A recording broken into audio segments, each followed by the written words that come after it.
Last class तक almost सारा question हो गया अपना डिवेंचर्स का। रिडम्पशन ऑफ डिवेंचर क्लियर है, स्टडी मेट पूरा कर लिया। रिडम्पशन ऑफ डिवेंचर्स एक बार रिवाइज करते हैं। रिडम्पशन ऑफ डिवेंचर बेसिकली हम लोग रीपेमेंट ऑफ डिवेंचर्स का बात कर रहे हैं। डिवेंचर जब इश्यू ऑफ डिवेंचर पढ़ा था तो हमने देखा था कि वहाँ पे maximum life of A debenture कितना हो सकता है, 10 years for normal company, 30 years for infrastructure companies. ठीक है, अब अपन को रीपेमेंट करना है। रीपेमेंट इन लमसम भी हो सकता है, इन लॉट्स भी हो सकता है। लमसम का मतलब क्या था, after a fix period of time एक साथ में हम लोग पे करेगा, right. Whereas in lots का मतलब क्या था, इंस्टॉलमेंट्स में हम लोग पेमेंट करते जाएगा, एवरी ईयर या एवरी 2 year 3 year 4 year में हम लोग थोड़ा थोड़ा अमाउंट पे करते जाएगा। That was draw of lots. अब जब अपन रीपेमेंट करते हैं तो लॉ के दो प्रोविजन है, one is debenture redemption reserve, another one is debenture redemption investment। debenture redemption reserve कौन सा कंपनीज के ऊपर एप्लीकेबल है, only unlisted company which are not all India financial institutions, other financial institutions, NBFCs registered with RBI under section 45 IA, and housing finance banks under housing finance companies under registered under national housing banks. ठीक है, इन लोग covered, even in लोग unlisted भी हुआ but इनके ऊपर DRR applicable नहीं होता। ठीक है, लिस्टेड कंपनीज पे डीआरआर एप्लीकेबल नहीं है। ठीक है, that was the provision of DRR. कितना मेंटेन करना होता है कंपनीज को, yes, 10% of the total face value of debenture issued, इतना बनाना पड़ेगा। अब डीआरआर कौन से पैसे से बनाते हैं, फ्री रिजर्व्स। फ्री रिजर्व्स का मतलब those reserve which would otherwise be utilized for distribution as dividend, उस पैसे से अपन डीआरआर बनाते हैं। डीआरआर यूज किस पर्पस के लिए करोगे, ओनली फॉर रिडम्पशन के लिए करेंगे। डीआरआर कब तक बन जाना चाहिए, जिस साल रिडम्पशन हो रहा है उसका प्रीवियस 31 मार्च तक बन जाना चाहिए। इफ क्वेश्चन में सफिशिएंट डीआरआर नहीं बना हुआ and we are in the year of redemption, तब क्या करेंगे, फर्स्ट डेट पे ही सबसे पहले डीआरआर क्रिएट करेंगे। ठीक है, once the redemption is done, फिर उसके बाद डीआरआर का क्या करना है, जनरल रिजर्व में ट्रांसफर करोगे, पीएनएल में ट्रांसफर नहीं करोगे। ठीक है, कितना ट्रांसफर करोगे, जितना फेस वैल्यू का रिडम्पशन हो चुका उसका 10%, उसका 10% आपने डीआरआर में डाला होगा, उतना वापस जनरल रिजर्व में ट्रांसफर हो जाएगा। क्लियर है यहां तक। देन फिर आता है डीआरआई। डीआरआई का प्रोविजन क्या बोलता है, 15% of amount to be repaid, उसका face value of amount to be repaid, उसका हमें क्या करना है, इन्वेस्टमेंट करना है। इन्वेस्टमेंट सिक्योर्ड या अनसिक्योर्ड कहीं पे भी हो सकता है, सिक्योर्ड होना पड़ेगा। ठीक है, अब डीआरआई का प्रोविजन किस कंपनीज पे एप्लीकेबल है, सब पे एप्लीकेबल है, चाहे वो लिस्टेड है चाहे वो अनलिस्टेड कंपनीज है, राइट। देन उसके बाद में ये बताइए कि डीआरआई पे इंटरेस्ट क्या रेट से होगा,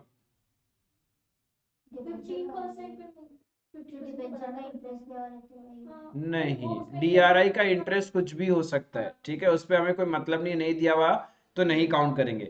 डीआरआई कब सेल ऑफ कर दोगे, रीपेमेंट करने से पहले, रिडम्पशन करने से पहले आप क्या करोगे, डीआरआई को सेल करोगे, पैसा रिलीज करोगे एंड उसके बाद में रीपेमेंट करोगे। यहां तक क्लियर है, कोई दिक्कत नहीं था डीआरआई क्रिएट करने के लिए। देन डीआरआई, डीआरआई और डीआरआर कौन सा पैसे के लिए बनेगा, कन्वर्टेबल या non convertible, non convertible portion के लिए बनाते हैं अपन। ठीक है, कन्वर्टेबल पोर्शन के लिए नहीं बनाते। इज इट क्लियर, आई बात समझ में, वहां तक कोई दिक्कत नहीं था। Purchase in open market clear था। ओपन मार्केट में अपन क्या करते हैं, बिफोर द ड्यू डेट हम मार्केट से बाई कर लेंगे। अब मार्केट से जब आप खरीदते हो तो इधर it will be ex interest और cum interest price. Ex interest price का मतलब क्या है, इंटरेस्ट एक्सक्लूडेड है, अलग से हम सेलर से, अलग से हम लोग सेलर को क्या करेंगे, इंटरेस्ट भी पे करेंगे। बट हमारा जो एक्स इंटरेस्ट वैल्यू है वही कॉस्ट ऑफ इन्वेस्टमेंट होता है। कम इंटरेस्ट प्राइस में क्या था, उसमें इंटरेस्ट ऑलरेडी इंक्लूडेड है, तो अपन क्या करते हैं, इंटरेस्ट माइनस करते हैं वहां से and the balance amount is our cost of investment. Is it clear. जब हमें इंटरेस्ट कैलकुलेट करना होगा तो इंटरेस्ट कैसे कैलकुलेट करते हैं, लास्ट इंटरेस्ट डेट से लेके बाई डेट तक, लास्ट इंटरेस्ट डेट, कंपनी ने लास्ट इंटरेस्ट जब दिया था उस दिन से लेके जिस दिन अपन खरीद रहे हैं तब तक। Is it clear? आई बात समझ में? That was our redemption of debenture. एक बार अपन बोनस और राइट भी रिवाइज कर लेते हैं and then redemption of preference shares के प्रोविजन भी रिवाइज कर लेते हैं, सो दैट आज सर्टेन क्वेश्चन जब अपन पास पेपर्स के करेंगे तो एक क्वेश्चन जो रिडम्पशन ऑफ प्रेफरेंस शेयर्स में छोड़ा था, जहां पे ये तीनों चैप्टर का क्लब होके एक क्वेश्चन आया हुआ था, वो भी अपन कर सके। बोनस और राइट इशू, उसमें क्या होता है? बोनस में क्या था कि हम लोग जो फुल्ली पेड अप शेयर्स होते हैं, हमारे existing fully paid up share को हम बोनस देते हैं, पार्टली पेड अप शेयर्स को बोनस नहीं देते। Is it clear? अब बोनस कंपनी कब देती है या फिर कहां से देती है? उनके पास जब फ्री रिजर्व बहुत होता है, फ्री रिजर्व्स बहुत होता है, राइट? कंपनी ने अपने कोई डिफॉल्ट नहीं किए हैं, इंटरेस्ट का रीपेमेंट में डिफॉल्ट नहीं किया है, डेट का रीपेमेंट में डिफॉल्ट नहीं है, कोई स्टैट्यूटरी ड्यूज का रीपेमेंट में डिफॉल्ट नहीं है, एम्प्लॉयज से रिलेटेड कोई पेमेंट है उसमें डिफॉल्ट नहीं है, तभी जाके कंपनी क्या कर सकती है? बोनस दे सकती है। Is it clear? बोनस जब अपन देते हैं तो हमारा इक्विटी शेयर कैपिटल बदल जाता है, ठीक है, और रिजर्व्स कम हो जाता है। इस टर्म को अपन क्या बोलते हैं? Capitalisation of profit, capitalisation of profit. Is it clear?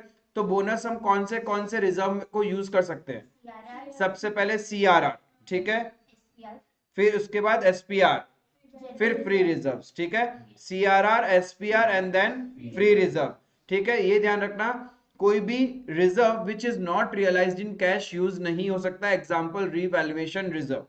तो हमेशा पहले बोनस ड्यू करते हैं, बोनस ड्यू करने के बाद बोनस इशू कर देते हैं। Once at the time of issue of bonus हमें चेक करना पड़ेगा क्या हमारा ऑथोराइज शेयर कैपिटल उतना था क्या। If we are crossing the limits of our authorise share capital, then balance sheet change करना पड़ेगा। बैलेंस शीट बनाते वक्त सबसे पहले हमें ऑथराइज कैपिटल चेंज करना पड़ेगा, अज्यूमिंग बाकी सारा फॉर्मेलिटीज हो चुका है। आई बात समझ में? That was my bonus issue. फिर राइट इशू में क्या था? जब हम कुछ फिर से मार्केट में देते हैं तो उसको उससे Before giving new shares to the public, we give the right to our existing shareholder to buy those shares at a price lower than the market price. उसको हम राइट शेयर्स बोलते हैं, राइट ऑप्शंस होता है। Is it clear? तो right options के case में हम लोगों ने एक theoretical x right value calculate करना सीखा था और एक राइट वैल्यू कैलकुलेट करना सीखा था, value of right. Is it clear? तो कैसे निकालते हैं थियोरिटिकल राइट वैल्यू? एक था ना मार्केट प्राइस बिफोर राइट और एक था market price after right. Market price before right question में दिया हुआ रहता है, मार्केट प्राइस आफ्टर राइट कैसे निकालना था? Market price before right into number of shares जितना होल्ड कर रहे थे प्लस राइट शेयर्स और जितने खरीद लिए इनटू राइट प्राइस, इतना पैसा और इन्वेस्ट कर दिया, divided by total number of shares before right plus after right. तो हमें मार्केट प्राइस आफ्टर राइट मिल जाएगा। The difference between market price after right and market price before right is known as value of right. Is it clear? जब भी right share आप subscribe करोगे तो company के पास पैसा आएगा, तो कंपनी एंट्री करता है bank account debit to equity share capital to securities premium, क्योंकि वो मार्केट प्राइस से नीचे, फेस वैल्यू से तो नीचे है ही नहीं, फेस वैल्यू से तो हमेशा ऊपर ही होगा। आई बात समझ में? That was my right issue. Then हमने पढ़ा था redemption of preference shares. Redemption of preference shares में क्या करते हैं? प्रेफरेंस शेयर्स का रीपेमेंट करना है। वहां पे भी हमने जब प्रेफरेंस शेयर्स के बारे में पढ़ा था शेयर्स के चैप्टर में, तो रिडीमेबल प्रेफरेंस शेयर्स होता है, उसका maximum life 20 years for normal companies and 30 years in case of infrastructure है। 10 years डिबेंचर्स के लिए, डेट के लिए। Is it clear? अब जब भी हमें रिडम्पशन करना है प्रेफरेंस शेयर्स का, we need to arrange money, ठीक है। कहां से पैसा ला सकते हैं? By issue of new securities. New securities का मतलब इक्विटी और preference. Here we do not include debenture. Preference shares का रिडम्पशन के लिए आपने डिबेंचर इशू किया है तो that is not considered. Is it clear? सिर्फ शेयर्स का बात किया है, bye issue of new shares. तो न्यू शेयर्स में सिर्फ इक्विटी और प्रेफरेंस आता है, या फिर फ्रॉम फ्री रिजर्व और कॉम्बिनेशन ऑफ बोथ, ठीक है। अब रिडम्पशन ऑफ प्रेफरेंस शेयर्स में सीखा था कि जितना फ्री रिजर्व से हम पैसा निकालते हैं उतना ही पैसे का हमें सीआरआर क्रिएट करना पड़ेगा, capital redemption reserve. And CRR सिर्फ एक ही पर्पस के लिए यूज हो सकता है, that is for bonus issue. आई बात समझ में? क्लियर है? देन वहां पे हमने देखा था number of shares to be issued. तो हमने क्या देखा, face value of amount to be repaid, जितना मेरे पास में फ्री रिजर्व यूज कर रहे हैं वो, फिर जो पैसा बच गया वो हम लोग bye issue of new shares कर सकते हैं, या फिर पहले हमने शेयर्स इशू किया है तो हम लोग पहले face value to face value compare करते हैं and the balance amount is taken from the free reserve, right. आई बात समझ में। देन उसके बाद में सिक्योरिटीज प्रीमियम का प्रोविजन पढ़ा था आपने। सिक्योरिटीज प्रीमियम का जो पॉइंट नंबर बी और डी है वो रेस्ट्रिक्ट करता है सेक्शन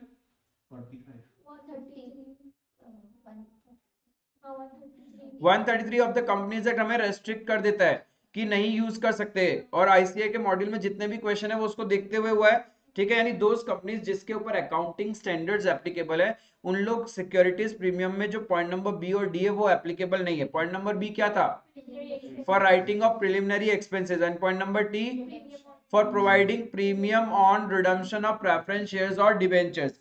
यानी इस दो पर्पस के लिए अब आप सिक्योरिटीज प्रीमियम यूज नहीं कर सकते। आई बात समझ में। That was our redemption of preference shares and then redemption of debenture हमने स्टार्टिंग में डिस्कस किया था, ठीक है। अब सर्टेन दो चार क्वेश्चंस अपन पास्ट पेपर्स के देख लेते हैं, उससे आपका थोरली अच्छे से पूरा कंपनी अकाउंट्स खत्म हो जाएगा। अब सबसे पहले रिडम्पशन ऑफ डिबेंचर का जस्ट रिसेंट पेपर में जो क्वेश्चन आया था, आईसीआई ने अभी तक एक ही बार पूछा है इसको, ठीक है। उस क्वेश्चन को देखते हैं।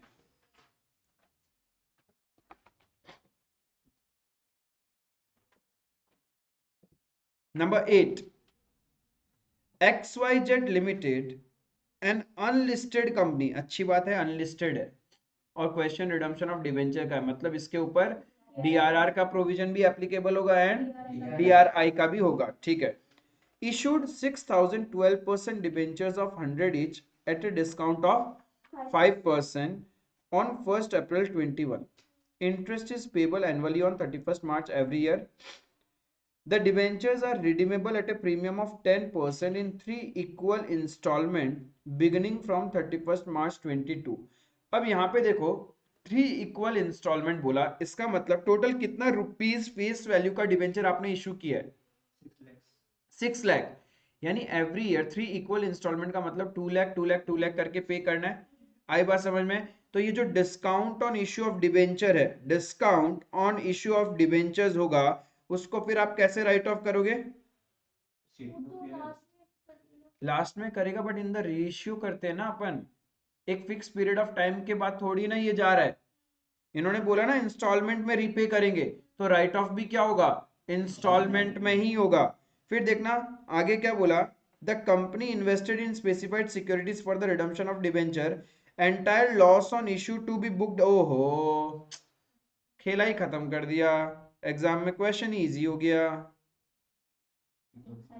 एक ही साथ कर देना, क्वेश्चन नहीं बोल दिया। यदि एक लाइन क्वेश्चन में नहीं होता और आपने एक साथ कर दिया होता तो मार्क्स चला जाता, बिकॉज नॉर्मली हमने देखा है राइटिंग ऑफ वाला कंसेप्ट में इफ लिखा हुआ रहता है कि repayment will be done after this period of time, तब हम लोग एक साथ में करते हैं, मतलब उसमें क्या करते हैं, straight line method.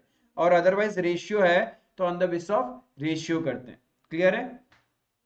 You are required to pass journal entries for all the 3 years। Oh my god, 3 साल का जर्नल एंट्रीज पास करने बोल दिया। सकेंगे या फिर नहीं सकेंगे, सकेंगे। सबसे पहले इशू का बेसिक एंट्रीज होगा, चलो फटाफट कॉपी पेन निकालो, धनाधन।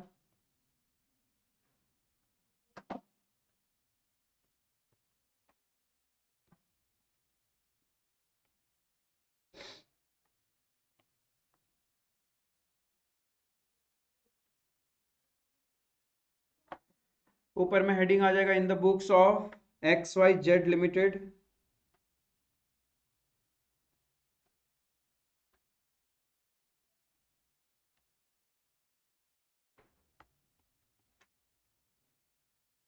जर्नल एग्जाम में प्रॉपर फॉर्मेट के साथ date particulars LF debit credit proper format बनाएंगे। एलएफ का कॉलम नहीं भी बनाओ तो कोई मार्क्स नहीं करता, बट बाकी प्रॉपर कॉलम्स होने पड़ेंगे। अब सबसे पहला काम कब होगा, 1 अप्रैल 21, ठीक है। 1 अप्रैल 21 को होगा, जब आपने डिबेंचर क्या किए, इशू किए हैं। तो सबसे पहले एप्लीकेशन आएगा, तो बैंक अकाउंट डेबिट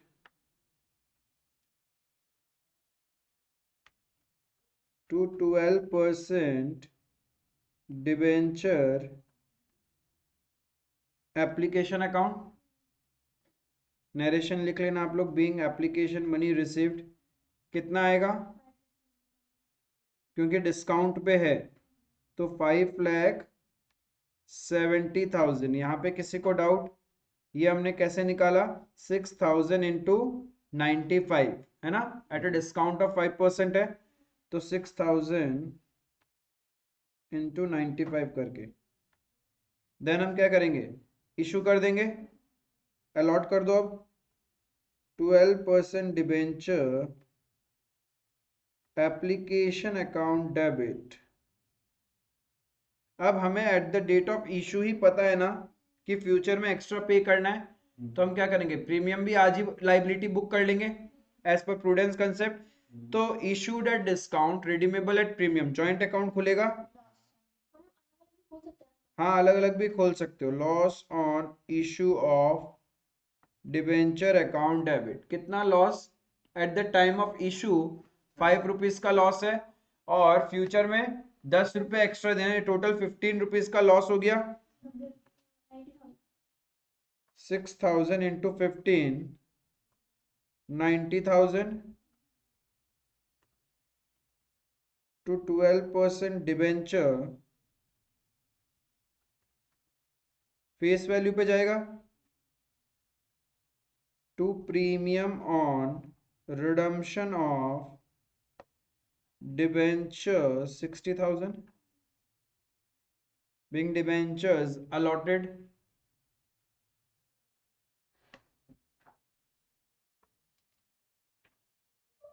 ये एकदम इशू का कंसेप्ट डाल दिया इन्होंने।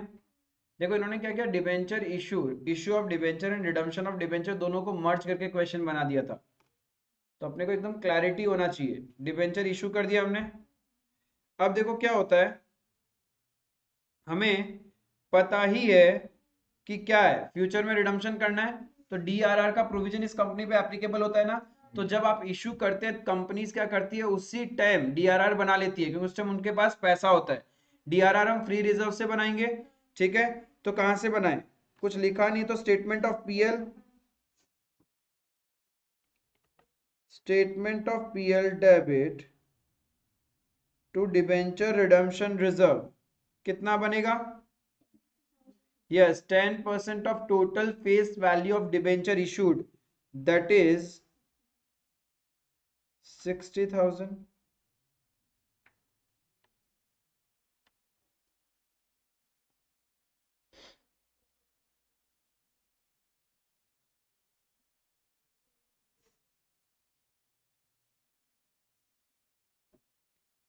Now see, we are on the date 1st April 21.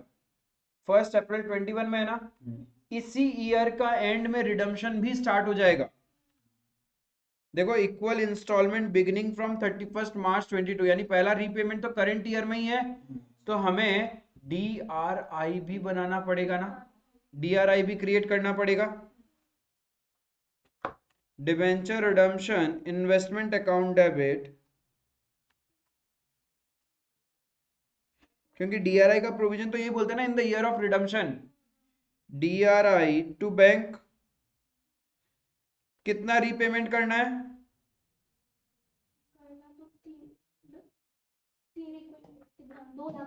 2 lakh रुपए तो रीपेमेंट करना है ना फर्स्ट ईयर में फेस वैल्यू का, तो जितना रीपेमेंट करना होता है फेस वैल्यू का उसका 15%। बिल्कुल नहीं, अमाउंट टू बी रीपेड का 15% होता है, तो 30,000 का डीआरआई क्रिएट करेंगे।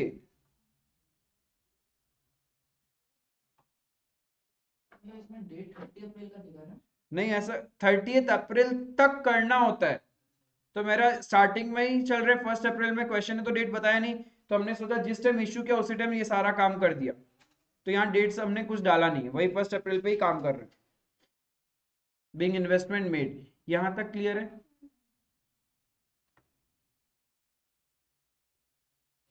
₹6 लाख का 10%, 2 लाख का 15%। डीआरआर तो 6 लाख का 10% था अपना। ये क्लियर है? अब अपन ईयर एंड में पहुंचेंगे, तो ईयर एंड में सबसे पहले क्या होगा?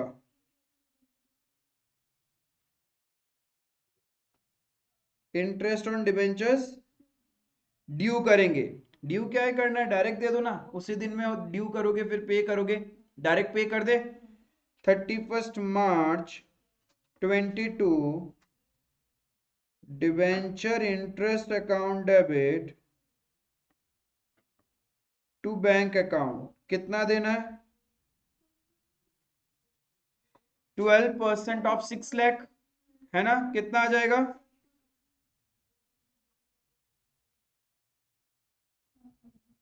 ठीक है, इसके बाद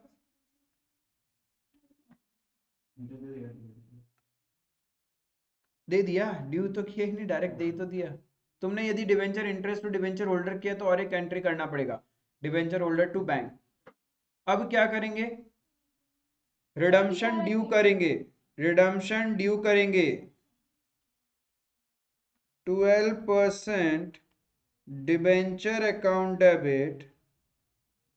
अब जो प्रीमियम लाइबिलिटी था वो बंद हो जाएगा, premium on redemption of debenture account debit 12% debenture 2 lakh, premium on redemption कितना? How come 60,000? वो तो 60,000 कैसे प्रीमियम ऑन रिडम्पशन? वो तो टोटल वैल्यू पे है, इस पे तो 10% मतलब 20,000 होगा। टू डिबेंचर होल्डर कितना हो गया? डायरेक्ट पे भी तो कर सकते हैं, हाँ, डायरेक्ट पे भी तो कर सकते ये कर सकता था पे, ऐसा कुछ नहीं है। ठीक है, बट वो थोड़ा ज़्यादा शॉर्टकट हो जाएगा, एग्जाम में मार्क्स काटने का चांसेस है। डिबेंचर इंटरेस्ट में तो लंबा चौड़ा नहीं है, लेकिन इसमें काट लेता है, तो ड्यू करके ही पे करना चाहिए। अब नेक्स्ट आपने क्या सीख रखा है? हैं। अब सुनना मेरी बात, कंसेप्ट। आप अभी डीआरआई बेच दोगे, अगले साल फिर 2 लाख का रिडम्पशन करना है, फिर से अगेन डीआरआई बनाना ना। मैंने एक पैसा साइड में इन्वेस्ट कर रखा है, मैं क्यों बेचूं? मुझे तो फिर अगले साल क्रिएट करना पड़ेगा। Rather than it is good कि जब तक आपका लास्ट इंस्टॉलमेंट नहीं आता तब तक डीआरआई मत बेचो। समझ में आया? यदि आप बेचोगे फिर अगले साल बनाना पड़ेगा। तो नॉर्मली डीआरआई सेल होता है जब आपका लास्ट इंस्टॉलमेंट होता है। जब हम लास्ट इंस्टॉलमेंट में पहुंच जाते हैं ना, तब डीआरआई सेल करते हैं। हाँ, वो बात अलग है, एवरी ईयर हम चेक जरूर करते हैं। सपोज करंट ईयर में रीपेमेंट करना था 2 लाख, तो आपने 30,000 का डीआरआई बनाया। सपोज नेक्स्ट ईयर में आपका रिडम्पशन रिडम्पशन है 3 लाख का, तो डीआरआई कितना होना चाहिए? 45,000 का होना चाहिए। बट हमने बना कितना रखा है? तो और 15,000 क्रिएट करना पड़ता है। आई बात समझ में? लेकिन इफ कम करना था रिडम्पशन, सपोज रिडम्पशन करना था 1 लाख रुपए का, तो हमें डीआरआई में कितना चाहिए? 15,000। तो नेक्स्ट ईयर क्या करते हैं हम? 15,000 सेल कर देते बिफोर द रीपेमेंट। हाँ ये तो एक साल का है ना, 2 लाख। हाँ, एक साल में 2 लाख का तो उसका डीआरआई बना दिया, तो अगला साल के लिए भी तो बनाना पड़ेगा वापस डीआरआई। इसीलिए तो बोल रहे हैं इसको बेचेंगे ही नहीं, अच्छा, वही रहने देगा? वही कंटिन्यू में रहेगा। हमारा प्रोविजन बोलता है कि आप 15% बना के रखो, वो बेचने की बात नहीं बोलता है। वो बेचने की बात नहीं बोलता है, वो ये बोलता है 15% बना के रखो, एंड एवरी ईयर जब रिडम्पशन हो रहा है उतना मेंटेन होना चाहिए। तो जब मुझे पहले से पता है, अरे ये सारे रीपेमेंट शेड्यूल तो पहले से पता होता है, तो मुझे पता ही है नेक्स्ट ईयर फिर से 2 लाख का रीपेमेंट करना है, तो 30,000 का डीआरआई बनाना है, तो मैं आज जो बना रखा है उसको बेचू ही क्यों?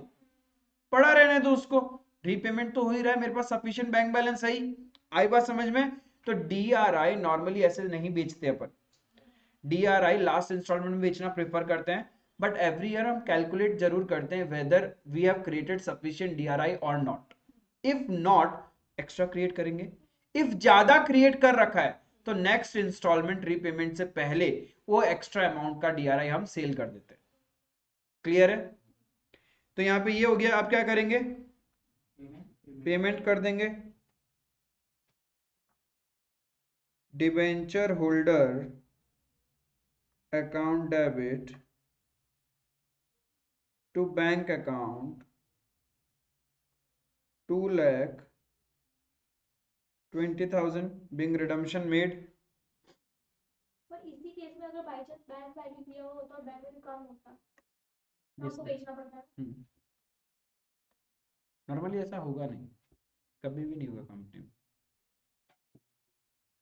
और बैंक वैल्यू कम भी होगा तो क्या हो जाएगा, ओवरड्राफ्ट चला जाएगा, बैंक तो नेगेटिव जा ही सकता है। अब क्या करना बाकी रह गया,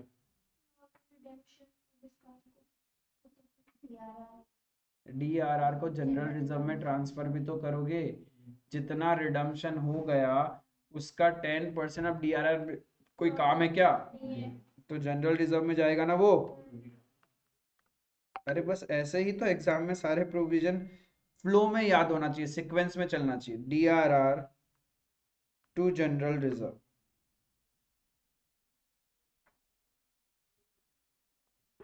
ठीक है, तो कितना 20,000 बिंग अमाउंट ट्रांसफर्ड। अब जो लॉस और इंटरेस्ट है उसको राइट ऑफ कर दो, statement of PL debit to,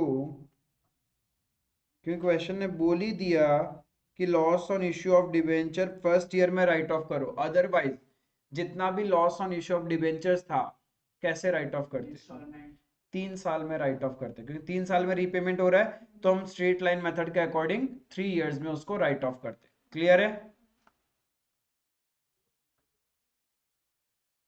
to interest on debenture loss on issue में कितना था 90,000 एंड इंटरेस्ट में कितना का इंटरेस्ट 72, तो टोटल 1,60,000 बिंग अमाउंट ट्रांसफर्ड या बिंग अमाउंट रिटर्न ऑफ। समझ में आया, ये सिर्फ फर्स्ट ईयर का अकाउंटिंग एंट्री हुआ है, यानी कितने एंट्रीज कर लिया आपने फर्स्ट ईयर में, 1 2 3 4 5 6 7 8 9 एंट्रीज तो फर्स्ट ईयर में ही हो गई है। क्वेश्चन 10 मार्क का आया था, समझे। और जो बेच के है हर हर साल बेच रहा था, हर साल डीआरआई बनाया तो गलत तो होता नहीं, एक प्रकार बेचा भी, हाँ बेचा तो गलत फिर अगला साल बना रहा होगा, तो फिर अगला साल बेच रहा होगा, गलत कुछ नहीं है। गलत का है, गलत तो है ही नहीं, लॉ में थोड़ी ना, लॉ ने बोला मेंटेन करना है आपको, जितना रीपेमेंट करने वाले हो, इतना आपके ऊपर में था, मंगवाया थोड़ी था आरटीआई। मंगाया था आपको, बोले पता नहीं वो क्या हो, ब्लैंक हो गया, अभी भी हो सकते हैं। अब हर साल तो बाकी 9 में 6 एंट्री जाएगा। हाँ अब देखो नेक्स्ट ईयर इशू का एंट्री तो आएगा नहीं, डीआरआई भी नहीं बनाना क्योंकि हमने जो बना रखा था उसी को कैरी फॉरवर्ड कर लिया, तो और डीआरआर का प्रोविजन हमने फुलफिल कर दिया। देखो रिडम्पशन में 3 चीज ध्यान रखना है, एक तो डीआरआर, एक डीआरआई, और कोई एक्स्ट्रा एंट्रीज है क्या, राइट। इशू वाला एंट्रीज नहीं है, अब बचा डीआरआर और डीआरआई। डीआरआर हमने बना रखा है, डीआरआई इसलिए नहीं बनाना क्योंकि जो पिछले साल बनाया था उसी को कैरी फॉरवर्ड कर रहे हैं, तो मेरा प्रोविजन तो फुलफिल हो रहा है। इज इट क्लियर, तो सीधा क्या होगा, ईयर एंड में पहुंचेंगे इंटरेस्ट देंगे सबसे पहले, ईयर एंड में नेक्स्ट ईयर सबसे पहले इंटरेस्ट पे करोगे, फिर रिडम्पशन ड्यू करोगे एंड फिर रिडीम कर दोगे, एंड फिर डीआरआर का पैसा जनरल रिजर्व में ट्रांसफर कर दोगे। आई बात समझ में, तो नेक्स्ट ईयर 31 मार्च 23 सबसे पहले इंटरेस्ट देंगे। अब इंटरेस्ट कितने रुपए पे दोगे, 4 लाख पे, क्योंकि 2 लाख का तो रिडम्पशन ही हो गया, तो लोन बचा है 4 लाख का, उस पर इंटरेस्ट कितना दे देंगे 48,000।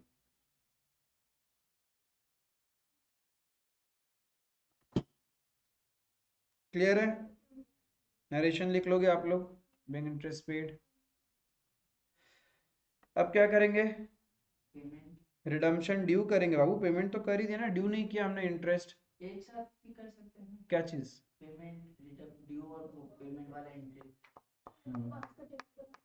फिर तो पहले आप डिबेंचर इंटरेस्ट ड्यू करो, फिर रिडम्पशन ड्यू करो, फिर एक साथ पे करो, डिबेंचर होल्डर को तो देना है ना, वो कर सकते हो। 12% debenture account debit premium on redemption of debenture account debit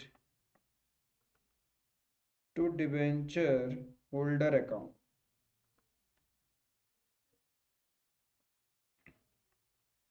2,20,000, 2,20,000 redemption due. अब क्या करेंगे? Payment.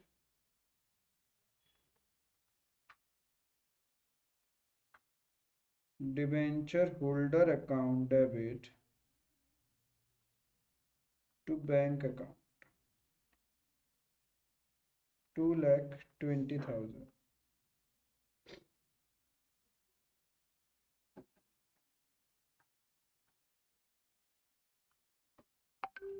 Next DRR to general reserve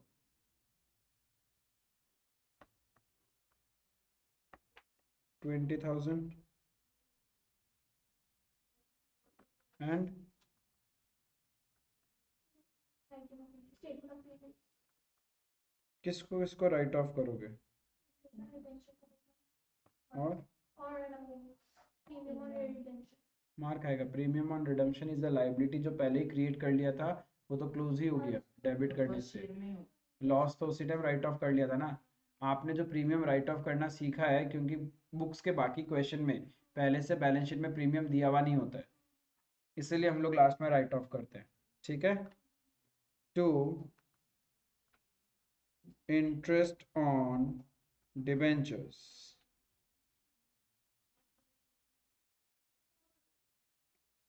48,000। यही सारा एंट्री रिपीट हो जाएगा इन द थर्ड ईयर। जो सेकेंड ईयर में आपने एंट्री किया वही सारा एंट्रीज रिपीट होने वाला इन द थर्ड ईयर। तो मुझे मेहनत करना चाहिए क्या? मेहनत तो मैं कर ही रहा हूँ, फिगर्स चेंज कर दूंगा।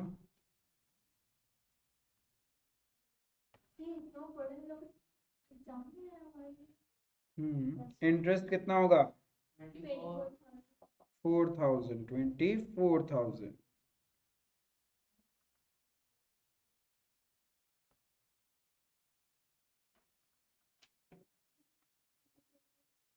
बस एक एंट्री बढ़ जाएगा, ये ध्यान रखना। रीपेमेंट करने से पहले DRI सेल करना पड़ेगा।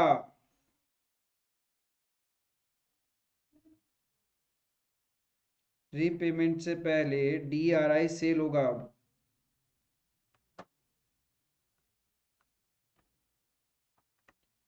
Bank account debit to DRI 30,000।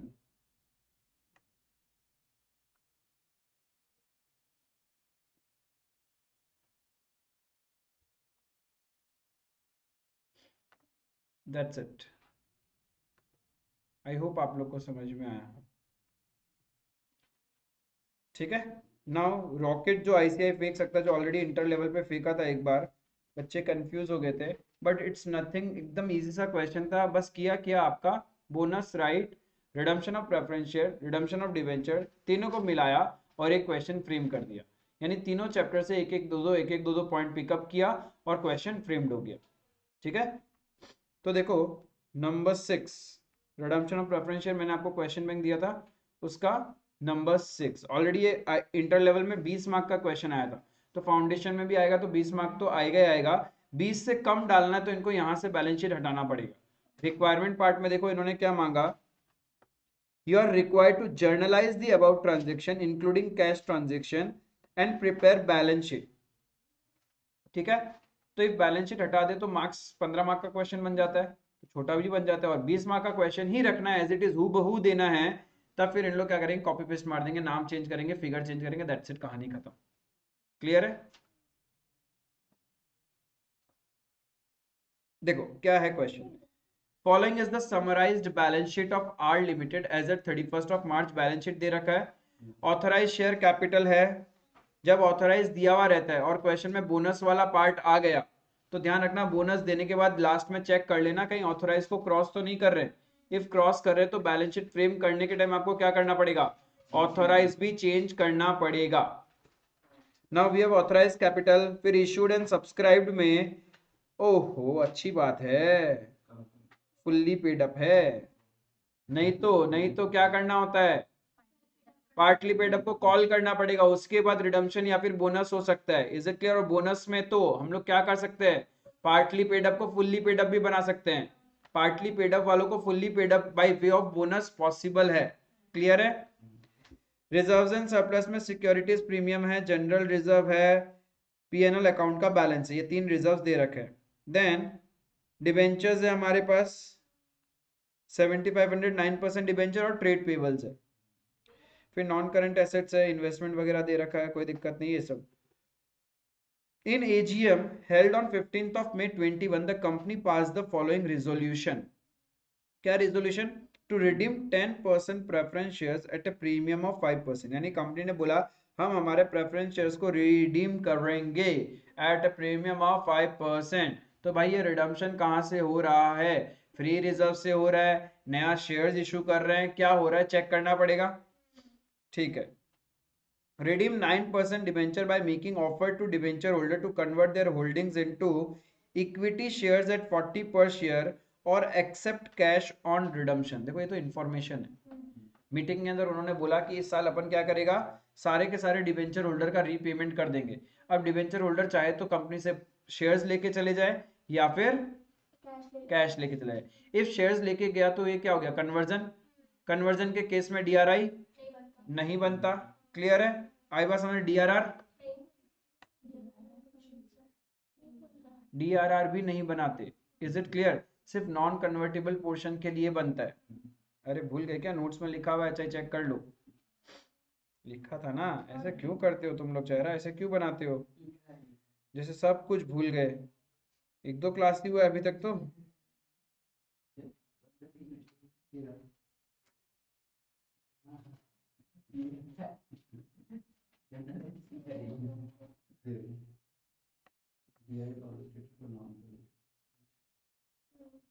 ठीक है, यहाँ पे ये रहा, एक इधर और एक इधर लिखा था आपने, ये था डीआरआई के लिए। ठीक है,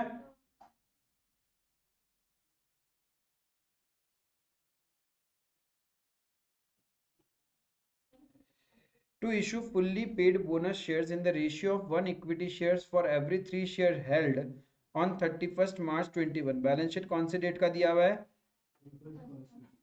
यानी इस डेट पे जितने इक्विटी शेयर्स थे उनको बोनस दे रहे हो। यानी इस डेट में हमारे इक्विटी शेयर्स कितने हैं, मोट होगा 1,50,000 ऑथराइज्ड है, इशूड 90,000 है।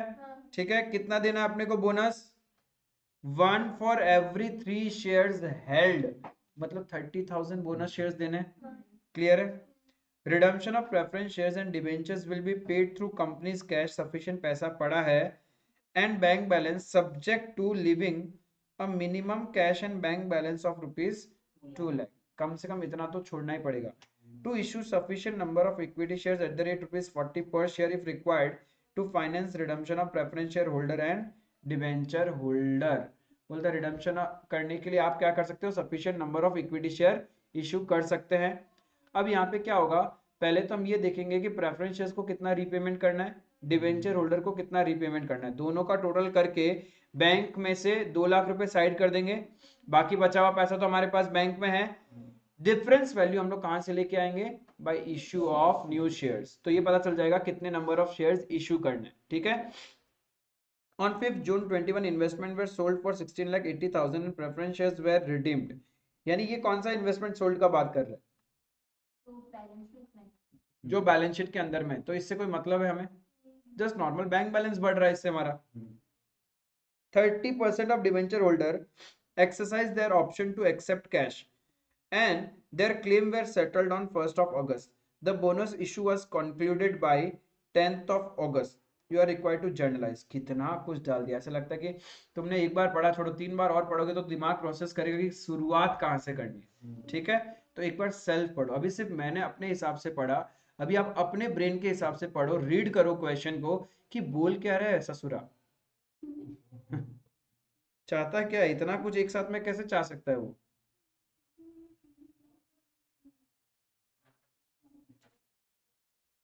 ये ऐसे रूल के हिसाब से डाल। मैंने आपको रीड करने बोला था, रीड किया? ठीक है। किसी ने पूछा कि कुछ भी आगे ऊपर नीचे एंट्रीज चलता है क्या? नहीं। In accounts it has to be chronological. ठीक है, हम अकाउंटिंग क्रोनोलॉजिकल करते हैं, डेट वाइज ट्रांजेक्शन करते हैं। ठीक है, तो यहाँ पे देखो हमारा क्वेश्चन में सबसे पहला काम कब हो रहा है? 5 जून को हो रहा है सबसे पहला काम। उसके बाद में बाकी सारे ट्रांजेक्शन है। सबसे पहला एंट्री ही 5 जून को होने वाला है कि हम इन्वेस्टमेंट बेचेंगे। उससे पहले से नॉलेज था कि आपको ये करना है, वो करना है, ऐसे करना है, वैसे करना है। तो पहला काम है इन्वेस्टमेंट सेल करने का। Is it clear? यहां से हमारा स्टार्ट हो रहा है। अब यहाँ पे एक चीज होता है कि भैया हम तो डिबेंचर्स का रीपेमेंट भी करेंगे, है ना? इफ डिबेंचर्स का रीपेमेंट करेंगे तो डीआरआर का प्रोविजन एप्लीकेबल है या नहीं है? हाँ, 30%। डीआरआर किस पे एप्लीकेबल होता है? क्या क्वेश्चन में लिखा कि ये आर लिमिटेड एक अनलिस्टेड कंपनी है? नहीं समझा? समझ में आया? उसको लिस्टेड मान लो। हाँ, तो कुछ नहीं लिखा, लिमिटेड कंपनी है तो इट्स अ लिस्टेड कंपनी ना। क्वेश्चन वरना हर में लिखता है कि ये कंपनी है और ब्रैकेट में अनलिस्टेड है, तो लिखा यहाँ पे, तो यानी डीआरआर का प्रोविजन एप्लीकेबल ही नहीं है यहाँ पे। क्लियर है? कोई पंगा नहीं है। ठीक है, तो सबसे हाँ, डीआरआर कुछ भी नहीं आएगा। डीआरआर नहीं आएगा। डीआरआई बनाना है तो बना सकते हैं अपन, डीआरआई बना सकते हैं और उसी साल हमारा रिडम्पशन हो जाएगा। तो डीआरआई भी किसके लिए बनेगा? नॉन कन्वर्टिबल पोर्शन के लिए। टोटल डिबेंचर्स कितने हैं उसमें से 30% ने तो ऑप्शन लिया है कैश का, और बाकी सारे के सारे 70%। शेयर्स लेंगे ना। तो 30% ऑफ टोटल डिबेंचर के लिए डीआरआई। टोटल डिबेंचर 7,50,000 है, उसका 30% कितना हो गया? 7,50,000 का 30% 2,25,000। उसका 15% बनाना है ना आप लोग को, 33,750। हाँ, तो आप चाहो तो वो बना सकते हो सबसे पहले।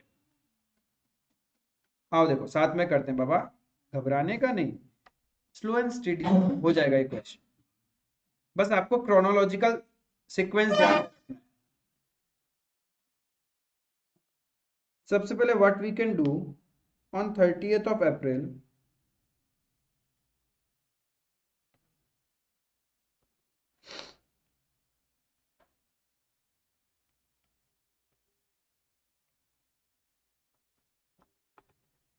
ऑन 30th of April हम डीआरआई बना लें। डीआरआई टू बैंक, ठीक है, ऐसे ही बना लिया। वैसे भी तो ये वापस सेल ऑफ हो जाएगा फेस वैल्यू पे। कितना बनाया हमने? 33,750 भैया अगर नहीं बना एग्जाम में तो कोई पंगा? मार्क्स। बड़ा बैंक बैंक कंपनी होगा। वैसे तो कोई पंगा नहीं है, कभी कभी मार्क्स काटते कभी कभी नहीं काटते। It's ambiguity of half mark और 1 मार्क, उससे ज्यादा इसका कोई वेटेज नहीं है। पर सारा अमाउंट तो गड़बड़ हो जाएगा हाँ, क्योंकि हम लोग तो बीच में पे कर रहे हैं। लेकिन जब जिस टाइम पे ऑफ करना है उस टाइम तो हम इसको बेच भी देंगे ना। तो वो तो पर बाद में हो रहा है ना। ये क्या कितना बाद में हो रहा है? है? रिडम्पशन से पहले ही तो हम पैसा रिलीज करेंगे। हाँ पर वो तो 1 अगस्त को हो रहा है। और कभी भी हो, तो हम तो 1 अगस्त को ही तो देखेंगे कि हमारे पास सफिशिएंट पैसा है या नहीं है। हाँ तो उसके पहले जब हम लोग प्रेफरेंस शेयर रिडीम करेगा, बाई चांस अगर वो कम हुआ तब तो फिर ऐसे ही कम हो जाएगा, तब तो सारा कहानी वैसे ही कम हो जाएगा। प्रेफरेंस शेयर्स को रिपेमेंट करने के बाद जब डिबेंचर्स का बारी आएगा तब हम सबसे पहले क्या करेंगे? डीआरआई सेल करेंगे ना, तो इस बैंक बैलेंस को भी तो काउंट करेंगे। हाँ तो बस वही है। हाँ, तुम्हारा कहना है कि क्या पता भैया प्रेफरेंस शेयर्स के लिए नया इक्विटी शेयर इशू करना पड़े। हाँ it might be, it might be. DRI create कर दिया। फिर पहला ट्रांजैक्शन बिजनेस में कब हो रहा है? 1 जून 5 जून 5 जून को हो रहा है। ठीक है, क्या कर रहे हैं अपन? इन्वेस्टमेंट बेच रहे हैं। कितने रुपए में? 1,68,000। क्या हो गया रे बाबा? 1,68,000 16,80,000 रुपए में बेच रहे हैं अपन, और हमारे बुक्स में इन्वेस्टमेंट का वैल्यू कितना था? 14,70,000। हमें मार्केट वैल्यू से क्या लेना देना है? हमने तो जिस वैल्यू पे इन्वेस्टमेंट किया है उसी वैल्यू से मतलब है, तो फायदा हो गया।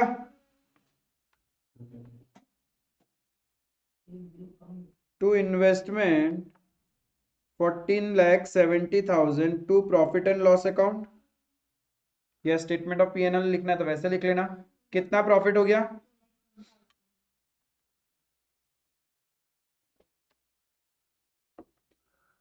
बिंग इन्वेस्टमेंट सोल्ड,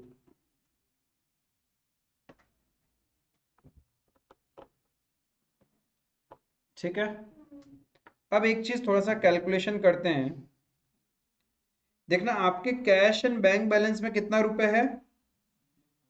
542,500 तो है ही। अभी बेच के और कितना पैसा आ गया? और आपने एक डीआरआई बनाया, कितना का? बैंक में कितना पैसा हो गया? 21,750। 2 लाख रुपए साइड में रखना है, क्वेश्चन ने बोला था ना। हटा दिया, कितना बच गया? 19,88,750 मेरे पास में है, राइट। प्रेफरेंस शेयर्स का रिडम्पशन कितना करना है? 5% प्रीमियम पे। प्रेफरेंस शेयर्स है 15 लाख के, 15 lakh, 5% premium that is 15,75,000 total repayment करना है। पैसा कितना पड़ा है? सफिशिएंट है ना प्रेफरेंस शेयर्स को रिपेमेंट करने के लिए? तो नया शेयर्स इशू ही नहीं करना। इसका मतलब the complete amount for redemption of preference shares has been utilised from free reserves. जब हमने नए शेयर्स इशू ही नहीं किए, मतलब सारा का सारा पैसा ये जितना भी कैश एंड बैंक में है मेरा फ्री रिजर्व वाला होगा। आई बात समझ में? तो जब मेरे पास पैसा सफिशिएंट है तो हम क्या करेंगे? प्रेफरेंस शेयर्स का रिपेमेंट कर देंगे। तो और कौन सा डेट पे रिपेमेंट करना है? 5 जून को ही। On 5 June investment were sold and preference shares were redeemed. तो हमारा पहला ट्रांजैक्शन वहीं से स्टार्ट हो रहा है। तो 5 जून को क्या करेंगे? प्रेफरेंस शेयर्स का पहले ड्यू करेंगे और फिर रीपे कर देंगे। फिर तो डिबेंचर्स के लिए तो पैसा कम पड़ जाएगा। डिबेंचर्स के लिए वैसे भी कहाँ बोलता है कि नया सिक्योरिटी? डिबेंचर्स का पैसा क्या है? डेट सिक्योरिटीज है, पैसा होगा कहीं ना कहीं से आएगा। अगर डेट नहीं होता मैं डिबेंचर का ही करता हूँ। नहीं, डेट तो देना ही पड़ेगा ना क्वेश्चन को, सीक्वेंस वाइज। सीक्वेंस तो क्वेश्चन को बताना पड़ेगा। 10%, हाँ वो सब बताता है क्वेश्चन, ऐसा थोड़ी ना अपने मर्जी से कुछ भी चलेगा। Preference share capital account debit, premium on redemption of preference share account debit to preference share holder account, being redemption due. कितना फेस वैल्यू था? 15 लाख, प्रीमियम 75,000, तो 15,75,000। इसका मतलब सारा का सारा पैसा हम कहां से निकाल रहे हैं? फ्री रिजर्व से। तो 5 जून को एक रीपेमेंट करने से पहले एंट्री कर दूं मैं, जनरल रिजर्व है क्या 15 लाख रुपए जनरल रिजर्व में? बहुत है, 16,50,000 है। General reserve account debit to CRR, face value का ही तो बनाते हैं।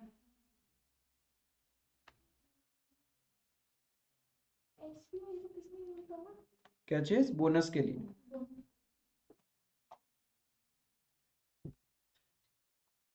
बना दिया।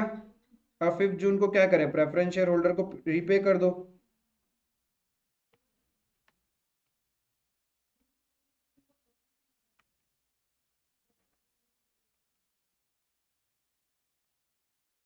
Preference share holder to bank account 15,75,000। being amount repeat.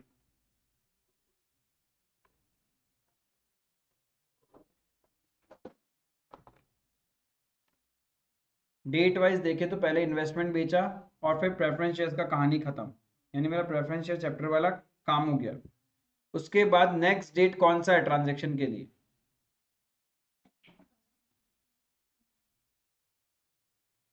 जून के बाद कौन सा ट्रांजैक्शन आएगा?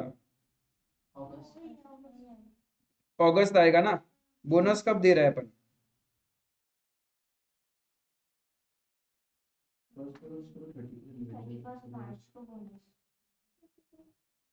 बोनस तो पहले दे रहे हैं। बोनस 10 को दे रहा है। 10th अगस्त को बोनस 10 अगस्त को दे रहे हैं एंड डिबेंचर का रीपेमेंट, तो यानी पहले ट्रांजैक्शन कौन से आएंगे? डिबेंचर्स वाले आएंगे। तो अब डिबेंचर्स को ड्यू करोगे। DRA सेल अरे पहले ड्यू तो करने तो रिडम्पशन, उसके बाद में पहले सेल नहीं होता। इस तारीख तक उसने बोला 31 मार्च 21 तक जितने इक्विटी शेयर होल्डर थे उनको बोनस दिया जाएगा। ठीक है, कल को यदि आपने रिडम्पशन ऑफ प्रेफरेंस शेयर्स के लिए कोई नए शेयर्स इशू किए होते तो वो एलिजिबल नहीं थे बोनस के लिए, इसलिए वो लाइन लिख दिया था। बट जब हमने क्रॉस वेरीफाई किया तो हमारे पास सफिशिएंट बैंक बैलेंस था। शॉर्ट बैंक बैलेंस होता तो नया इक्विटी शेयर इशू करते ना, तो उन नए इक्विटी शेयर्स के लिए बोनस एलिजिबल नहीं था। ठीक है, अब देखो डिबेंचर्स का बात आ गया। डिबेंचर्स, ठीक है जी। तो डिबेंचर्स को ड्यू करते हैं 1 अगस्त सबसे पहले। मैं देखना चाहता हूं किसका दिमाग चल रहा है। कितने % डिबेंचर्स हैं?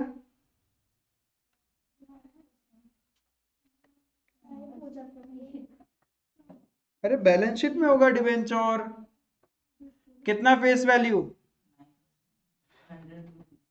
100 वैल्यू पैसा रुपया टोटल 7,50,000। क्या प्रीमियम में रिडम्पशन करना है क्या?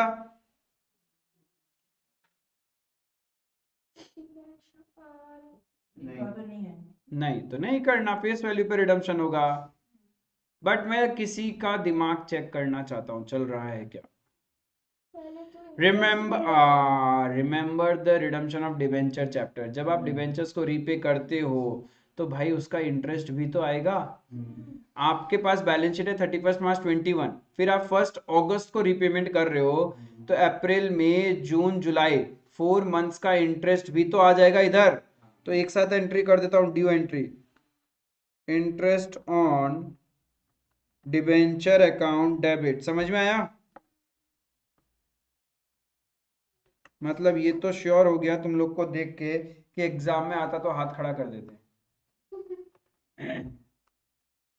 और एग्जाम में एक ऐसा और ही कोई कॉम्प्लिकेटेड 20 मार्क आ जाए फिर भी हाथ खड़ा कर, 40 तो वैसे ही गया तुम लोग का। ऐसा नथी होता है, एकदम स्लो एंड स्टेडीली। जब थोड़ा कॉम्प्लिकेटेड क्वेश्चन है उसको शांति से टाइम दो। हो सकता है 10 मिनट एक्स्ट्रा लगे, आपका 10 मार्क का पेपर कम हो, भैया अगर ये बट हो 20 जाएगा। मार्क का क्वेश्चन मतलब थोड़ा बहुत दिमाग चले तो कम से कम कुछ तो मार्क्स हाँ, स्टेप मार्किंग बहुत मिलता है, जीरो कुछ नहीं होता है अकाउंट्स में। कुछ तो मिल ही जाएगा। हाँ, स्टेप मार्किंग 7-8 तो होता मिल है, ही जाएगा। स्टेप मार्किंग होता है। पूरा कंपनी चला जाएगा उनका, अगर ये कार्य हाँ 20-25 मार्क का तो कंपनी पूरा ही चला जाएगा। हाँ नहीं, कि पढ़ते हो ज्यादा होता है। 7,50,000 पे 9%, सिर्फ 4 मंथ्स का ही इंटरेस्ट ड्यू होगा। That is 22,500 to debenture holder account 772,500 being redemption due। अब रिडम्पशन करने से पहले क्या करें? DRI बेच दो। इसलिए बहुत सारे क्वेश्चन में ICAI ये करता ही नहीं है कि क्या उसी साल बनाया उसी साल सेम फेस वैल्यू पे बेच दिया, कोई इंटरेस्ट भी नहीं कुछ भी नहीं, तो इन लोग खा जाते हैं बहुत सारे क्वेश्चन में 2 एंट्री। बट अपन का ठीक है, प्रोविजन दिमाग में है तो करके आने का कोई दिक्कत नहीं है। बैंक टू DRI, कितना DRI बनाया था अपन ने? 33,750। ये सब का नोट्स भी बनाना पड़ेगा कि DRI क्रिएट किया है। नहीं नहीं, नरेशन लिख दिया ना, being DRI created being DRI sold, that's it. Notes क्या है? कुछ नोट्स नहीं। क्लियर है यहां तक?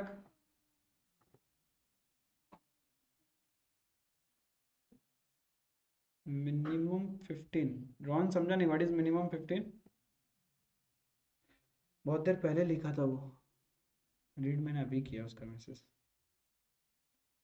ठीक है, यहाँ तक क्लियर है? अब क्या रीपेमेंट करेंगे?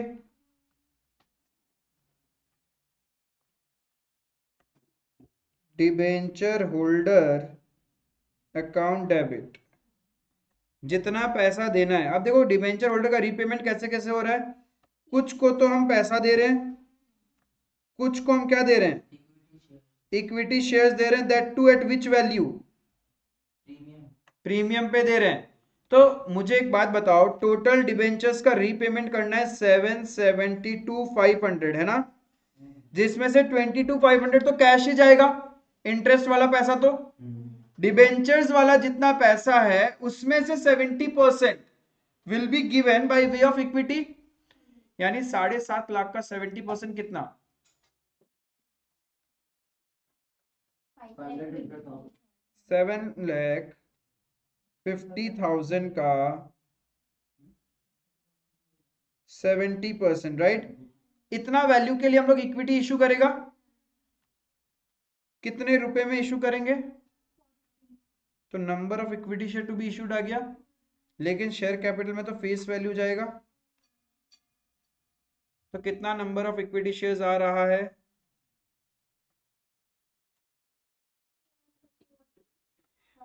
13,125।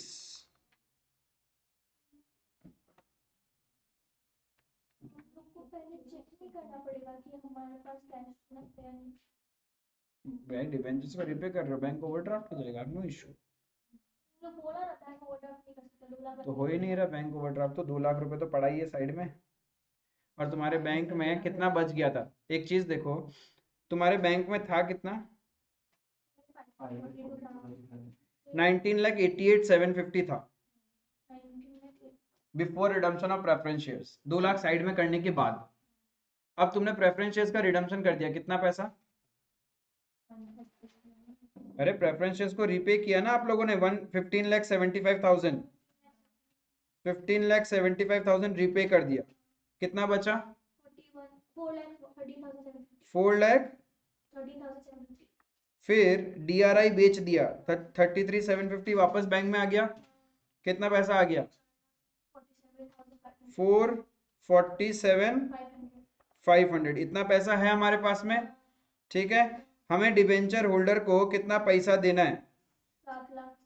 7,50,000 का 30% कितना होता है? 2 लाख, वो तो देना ही है, प्लस इंटरेस्ट भी देना है। तो क्या ये लिमिट क्रॉस कर रहा है क्या? मेरे पास तो 4 लाख कितना ही रुपए है, और रीपेमेंट तो सिर्फ इतना ही करना है, तो बैंक में तो पैसा है ही ना।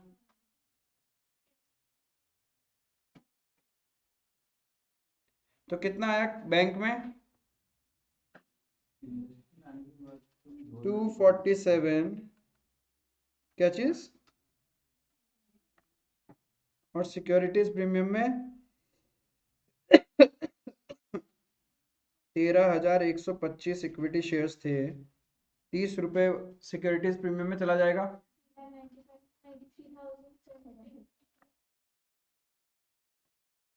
That's it.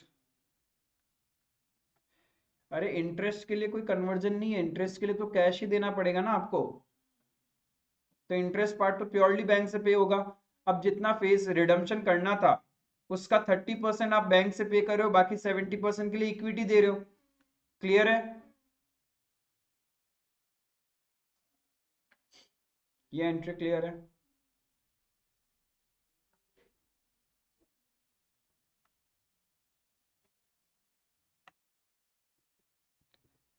क्या हमने 1 अगस्त का काम कर लिया?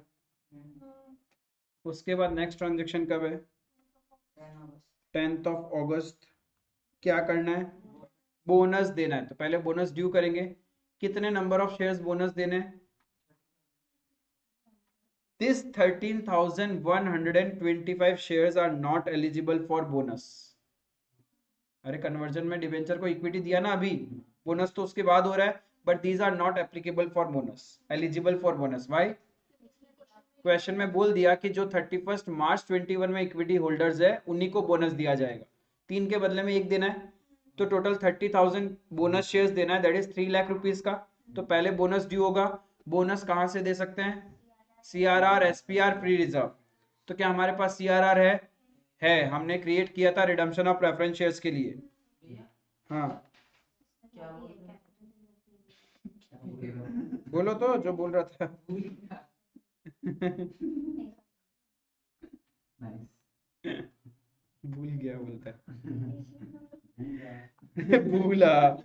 CRR account debit to bonus to share holders. हाँ भैया हम पूछ रहे थे वो जो 1.5 लाख ऑथराइज्ड कैपिटल है, हाँ मतलब जितना भी शेयर्स करेगा उतना क्रॉस 1,50,000 क्रॉस नहीं करना चाहिए, हाँ, इफ कर दिया तो जब हम बैलेंस शीट बनाएंगे तो ऑथराइज भी चेंज कर देंगे। मतलब क्रॉस कर सकते हो उतना। हाँ हाँ, अज्यूमिंग कि कंपनी ने SR वैसार पास किया, आर्टिकल चेंज किया है, पहले ऑथराइज चेंज किया, उसके बाद ये सारा प्रोसेस किया, वरना कंपनी कर ही नहीं सकती, पावर ही नहीं है उनके पास में। ये क्लियर है? अब अपन क्या करेंगे? बोनस दे दो। Bonus to share holders debit to equity share capital account,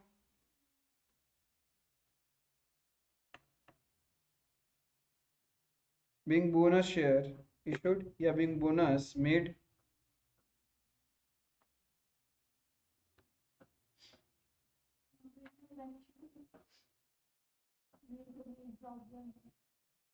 क्या चीज?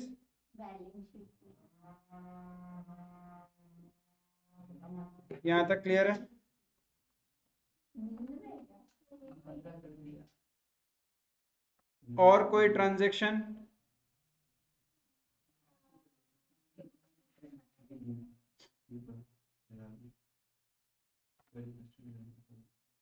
प्रॉफिट एंड लॉस 30th सितंबर में premium on redemption right of किया जाएगा and interest on debentures right of करना पड़ेगा। आई बात समझ में? तो राइट ऑफ लॉस और वो इन्वेस्टमेंट भी तो करना पड़ेगा। वो तो डायरेक्ट PNL में डाला था, वो क्यों करना है? अरे इन्वेस्टमेंट का एंट्री में तो डायरेक्ट हमने PNL में ही तो प्रॉफिट डाला है। ठीक है, तो हम क्या करेंगे? PNL अकाउंट डेबिट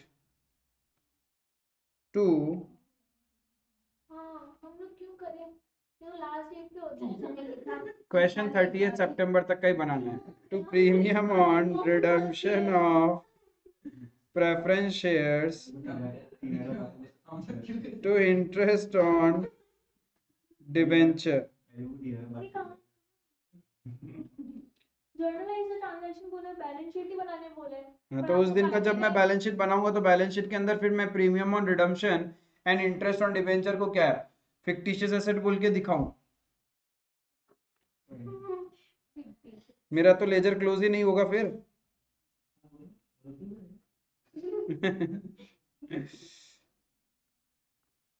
तो तुमको अभी मजा आ रहा है, दूध में चला गया तो हम लोग को लगे।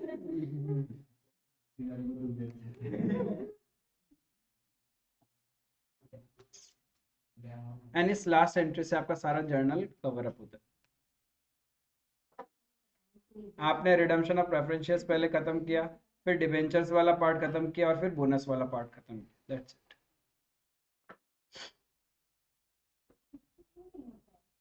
हमको नहीं पता है। बैलेंस शीट के लिए हाँ, बनाएंगे अभी तक।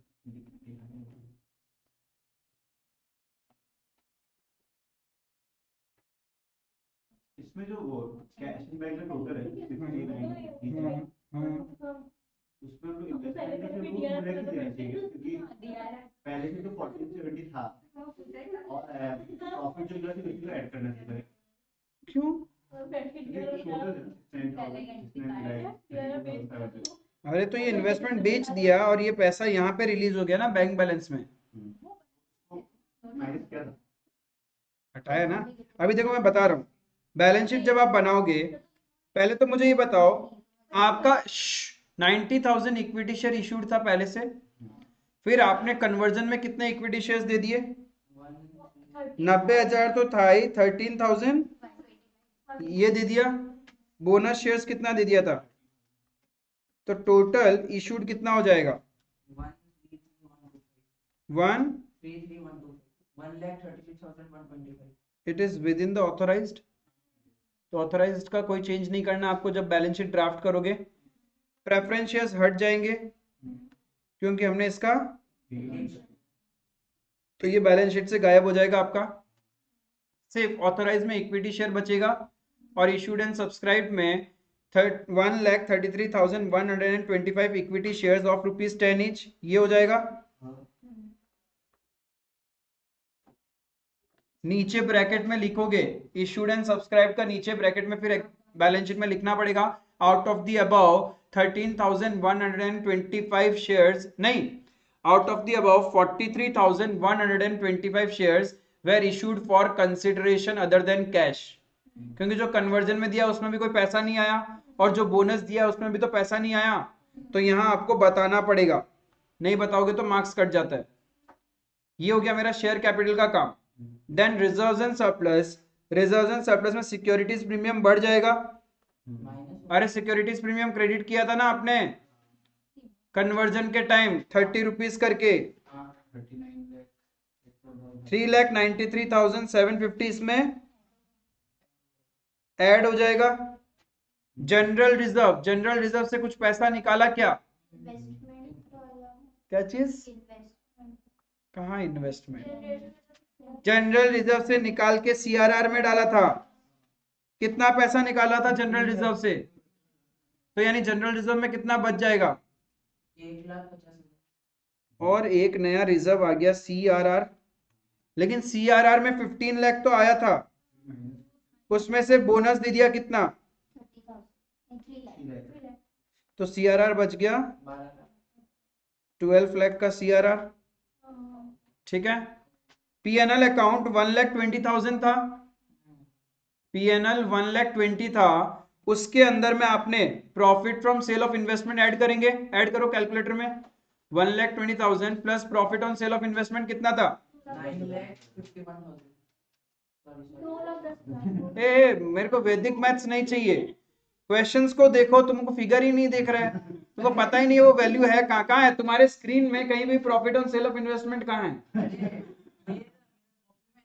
तो कैलकुलेटर करने बोला तो मैंने। पीएनएल का वैल्यू 1,20,000 है, उसमें तुमने profit on sale of investment add किया एंड फिर माइनस कर देंगे, राइट ऑफ किया ना लास्ट में। ये भाई क्या हो गया, 1,20,000 का प्रॉफिट है, उसके अंदर में ये प्रॉफिट ऐड करोगे तो 321 आएगा।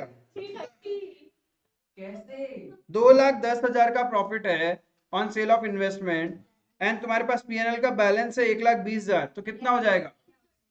3,30,000। ठीक है। अब इसमें से राइट ऑफ कितना किया? अरे लास्ट में राइट ऑफ एंट्री किया ना पीएनएल से 97,500, तो आपके पीएनएल बैलेंस कितना बचेगा? 222, 232,500, ये पीएनएल का वैल्यू बचेगा। ठीक है। डिबेंचर सारे चले गए, रिडम्पशन हो गया। Trade payables as it is उतना ही रहेगा, तो अभी मेरा लाइबिलिटी साइड का टोटल कितना आ जाएगा बैलेंस शीट का? इधर हो गया 1331250, 1331,250 का share capital, securities premium add कर दो, general reserve, PNL, CRR.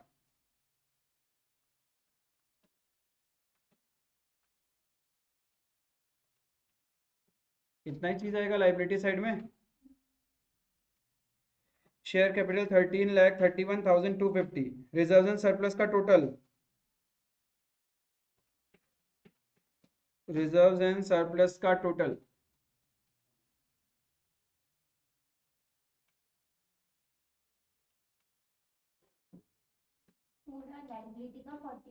Reserve and surplus का total 18 lakh plus 393,750 plus 1,50,000 plus 12 lakh plus 2,32,500. The liabilities का total है 5 3,77,000 37,76,250 rupees. This is the total of reserves and surplus. Then trade payables बचा, तो balance sheet का total आ रहा है 53,20,000. ये liability side का टोटल आएगा जब आप रीड्राफ्ट करोगे बैलेंस शीट को. क्लियर है? Then asset side PP same ऐसे ही पड़ा रहेगा, इन्वेस्टमेंट चलते बने, ट्रेड रिसीवेबल्स उतना ही रहेगा.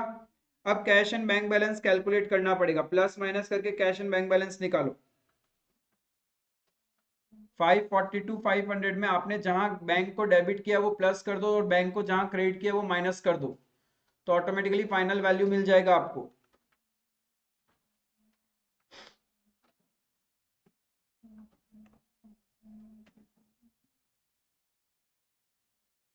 कीजिए कीजिए.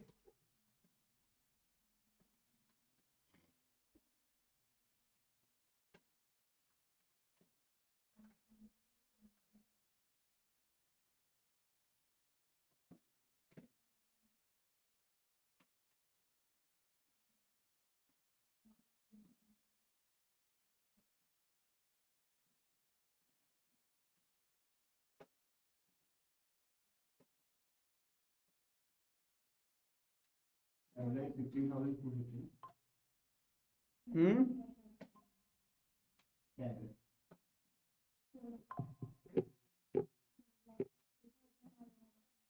बाबा बैंक बैलेंस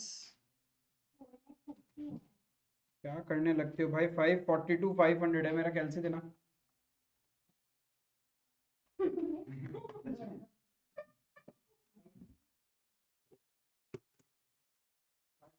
फाइव 42,500 का बैंक बैलेंस था,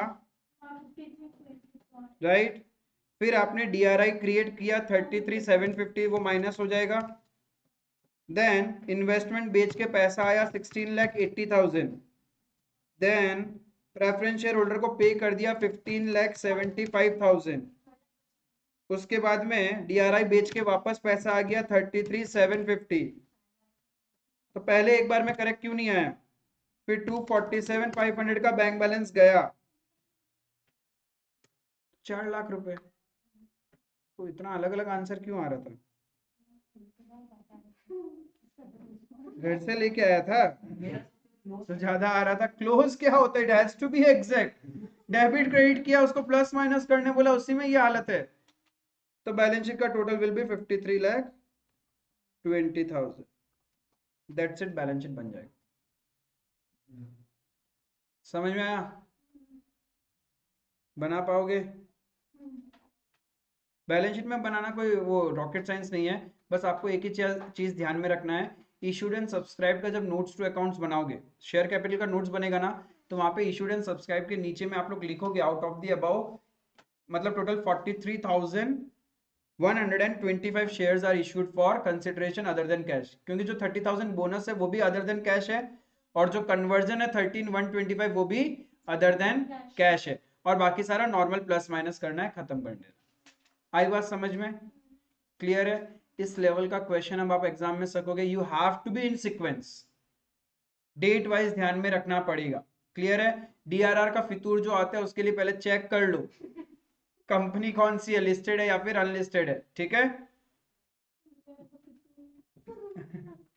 कोई दिक्कत नहीं है. Convertible portion, non convertible portion, ये सारी चीजें ध्यान में रखने का. तभी तो 20 मार्क था, खतरनाक था. तो क्योंकि एग्जाम पॉइंट ऑफ व्यू में दिमाग घूम जाता कि चालू कहां से करे. एक तो इतना अजीबोगरीब लैंग्वेज फ्रेम किया हुआ है, पहले बोर्ड मीटिंग हुआ है 15 मई को, ये डिसाइड हुआ ये करेंगे वो करेंगे, फिर नीचे जाके पता चलता है कि पहला ट्रांजेक्शन. तब तक तो खो चुके होते हैं कि शुरुआत कहां से करूं मैं. ये और कुछ नहीं होता है, इन्वेस्टमेंट बेच मीटिंग के का आते हैं. हुआ क्या हुआ उससे तो कोई फर्क ही नहीं पड़ता. तो बिना मीटिंग के ये सब काम कर नहीं सकते. वो इन्फॉर्मेशन है, क्वेश्चन की लेंथ को बढ़ाने के लिए लिखा जाता है. हम इन्वेस्टमेंट बेच के आते हैं ना, और वो इतना नुकसान कर देता. अरे देखो ये सब क्वेश्चन क्या होता है, या तो एग्जाम के एकदम स्टार्टिंग टाइम में माइंड कंट्रोल में तब हो गया तो हो गया, नहीं तो लास्ट मोमेंट में अब खोने को कुछ नहीं है, समय आखिरी कुछ मिनट आधा घंटा बचा है, कर डालो जितना समझ आ रहा है उस टाइम, फिर कुछ नहीं सोचते सीक्वेंस क्या चल रहा है क्या नहीं, बस लिख देते हैं एंट्री, जितना स्टेप मार्किंग मिले उतना अच्छा, कुछ नहीं से कुछ तो अच्छा। जितना आता है सब लिख दो। हाँ, ठीक है समझ आया, बट आई होप हमने जो दो क्वेश्चन किया दोनों बेस्ट लेवल क्वेश्चन थे, ठीक है, एक ये वाला क्वेश्चन और एक इससे पहले जो एग्जाम में आया हुआ था। बाकी अब देखो एक बार क्वेश्चंस देख लेते हैं रिडम्पशन ऑफ डिबेंचर्स के, कुछ पास पेपर क्वेश्चंस जो हूबहू वही क्वेश्चन है जो हमने स्टडी मेट में प्रैक्टिस कर रखे हैं, ठीक है। ये क्वेश्चन एक बार प्रैक्टिस करेंगे साथ में। Number 1 open market, open market का क्वेश्चन है, ठीक है। मुझे आईसीआई पे कतई भरोसा नहीं है, डालने के बाद फिर वो बोलेगा हु हा हु करेंगे, फिर क्या पता ग्रेस मार्किंग दे नहीं दे, कभी कभी दे देते हैं, तो अपन रिस्क नहीं लेके जाएंगे, ठीक है। हाँ प्रोटेस्ट पे कुछ ना होने वाला, प्रोटेस्ट करो कुछ भी करो, हर जगह इतना जगह तुम अपने कंसेंट देते हो ना, उस प्रोटेस्ट से कुछ नहीं होने वाला। मकसद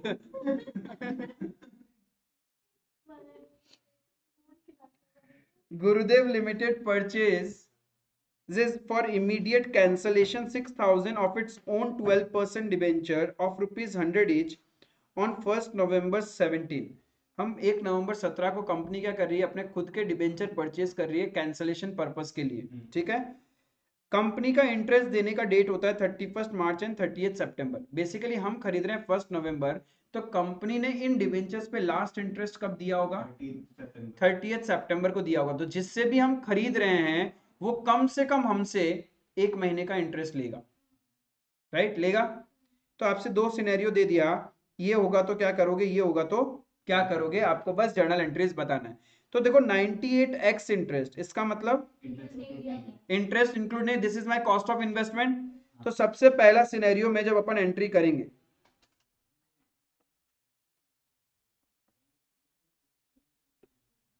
क्या एंट्री हो जाएगा, इसमें इन्वेस्टमेंट मेड का एंट्री नहीं होगा। Investment in own 12% debenture account debit, investment in own 12% debenture account debit, interest तो देना ही होगा, वो इंटरेस्ट अभी एक्सपेंस है, interest on debenture account debit to bank account. तो हमारे पास जो प्राइस कोटेड है वो तो कॉस्ट ऑफ इन्वेस्टमेंट ही है, तो हम 6000 डिबेंचर खरीद रहे हैं 98 में, इंटू 98 दैट इज 5,88,000। अलग से इंटरेस्ट भी देना पड़ेगा 1 महीने का, तो इंटरेस्ट तो फेस वैल्यू पे कैलकुलेट होगा, 6,000 into 100 rupees face value, rate of interest is 12% and we need for 1 month, तो कितना आ जाएगा, 6,70,000। क्या बोल रहे हो, दिमाग हो गया खराब तुम लोग का। 6000 डिबेंचर है, 100 रुपए फेस वैल्यू है, तो 6 लाख रुपए, उस पे 12% का रेट ऑफ इंटरेस्ट, ये तो 1 साल का हुआ, मुझे तो 1 महीने का इंटरेस्ट देना है। कंपनी ने लास्ट इंटरेस्ट दिया था 30 सितंबर को और हम बाई कर रहे हैं 1 नवंबर को, तो 1 महीना का ही तो सामने वाला इंटरेस्ट लेगा हमसे।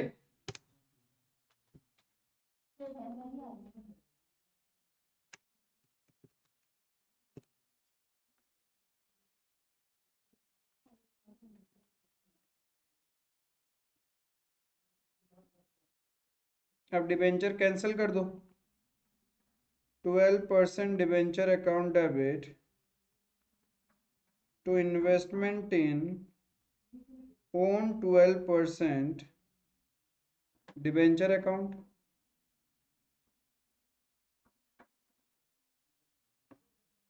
To profit on cancellation, 6 lakh face value against 594, तो कितना फायदा हो गया, सॉरी 594 नहीं 588, 12,000 का फायदा, being debenture cancelled.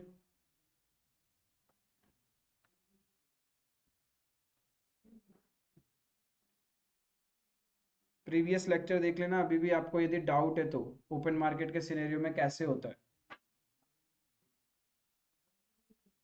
Number 2, second number में भी एंट्री तो सेम ही रहेगा, एंट्रीज विल बी सेम,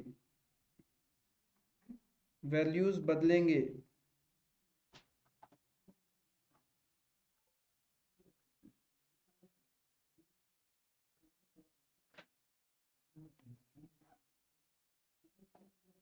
अब वैल्यू जो कोटेड है वो क्या है, कम इंटरेस्ट है ना, इंटरेस्ट वैल्यू तो उतना ही आएगा। एक महीने का 6000 डिबेंचर खरीद रहे हैं at a value of 98 cum interest, मतलब this value includes my interest amount, तो कॉस्ट ऑफ इन्वेस्टमेंट इज 582,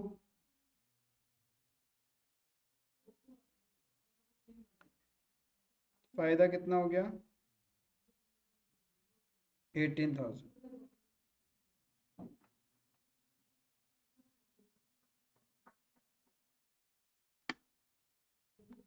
समझ में आया? तो इस टाइप का छोटा क्वेश्चन एग्जाम में आपको देखने मिल सकता है।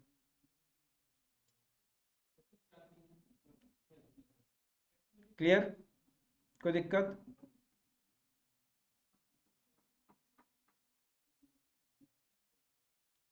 आई होप समझ में आया।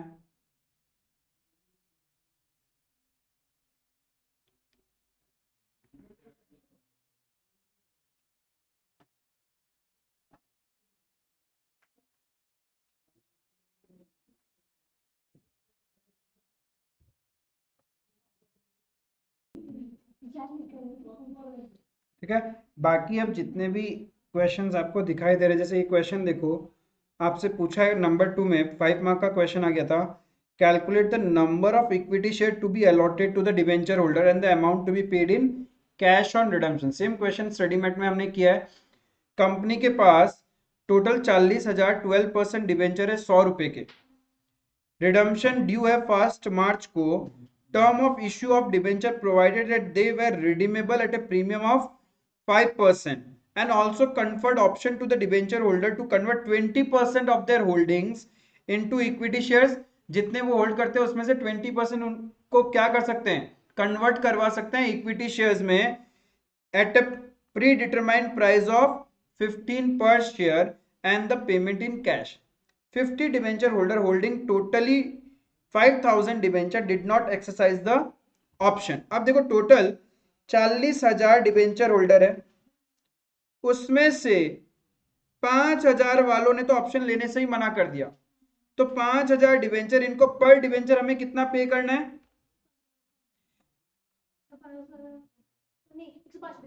105 रुपए। 15 रुपए तो इक्विटी शेयर का इश्यू प्राइस है, 105 रुपए करके, यानी 5,000 डिबेंचर इंटू 105, इनको तो कैश ही देना पड़ेगा ना, इनको तो शॉर्ट कैश देना है।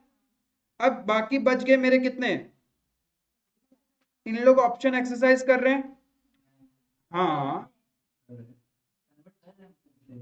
35,000 डिबेंचर होल्डर अपने ऑप्शंस के लिए जा रहे हैं, लेकिन सबको थोड़ी ना इक्विटी मिलेगा, इसमें से 20% को इक्विटी देंगे और बाकी 80% को कैश मिलेगा।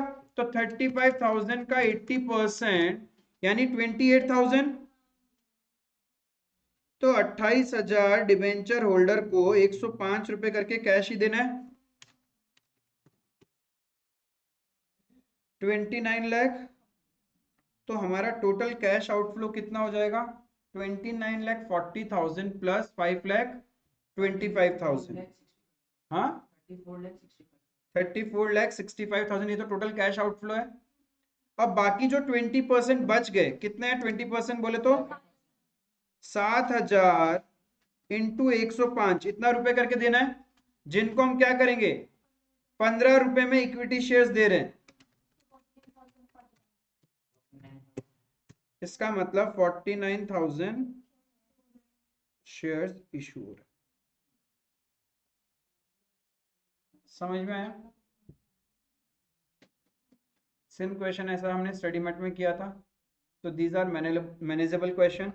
फिर नंबर 3 जो आपको दिखाई दे रहा है सेम क्वेश्चन है, इलस्ट्रेशन 7% गवर्नमेंट बॉन्ड्स वगैरह था उसके अंदर में, एग्जैक्टली हुबहू वही क्वेश्चन है और ऐसा ही क्वेश्चन 10 मार्क का, सोच लो। तो इसका मतलब वो क्वेश्चन इंपॉर्टेंट है, फिर से आपके एग्जाम में भी देखने मिल सकता है। इंटर लेवल में आया तो फाउंडेशन में तो अब धीरे धीरे आना स्टार्ट होगा, ठीक है। तो आपने वो थोरोली कर लिया तो इसको भी एक बार ऐसे ही गो थ्रू करने से हो जाएगा। नंबर 4 में क्या बोला है, during the year 1920 A limited, सबसे पहला चीज